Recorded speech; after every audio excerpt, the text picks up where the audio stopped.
என்ன இந்த ஒரு விழாவுக்கு உங்கள் அன்பால் கூப்பிட்டதுக்கு ரொம்ப ரொம்ப சந்தோஷம். ரொம்ப ரொம்ப நன்றி. Thank you so much.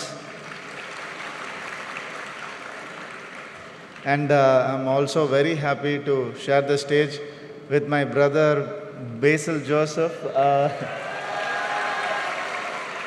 ஏன்னா நான் அவருடைய படங்களுக்கெல்லாம் பெரிய ஃபேன். நான் new thoughts, new ideas, new blood சினிமாவுக்கு எப்போவுமே தேவை.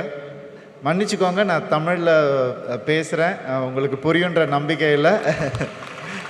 தேங்க்யூ. அண்ட் அவரை மாதிரி நிறைய டேலண்ட்ஸ் வரணுன்றது தான் சினிமாவுடைய ஹெல்த்துக்கு நல்லது. அந்த நியூ பிளட் வந்தால் தான். ஸோ அந்த மாதிரி கேரளாவிலேருந்து நிறைய நியூ டேலண்ட்ஸ் வராங்க. இன்றைக்கி வேர்ல்ட் சினிமாவே கேரளா ஃபில்ம் மேக்கர்ஸை திரும்பி பார்க்க வச்சதுக்கு முக்கியமான காரணம் இவங்க எல்லாரும் வந்திருக்கிறது தான். இந்த ஒரு நியூ டீம் வந்திருக்கிறது தான்.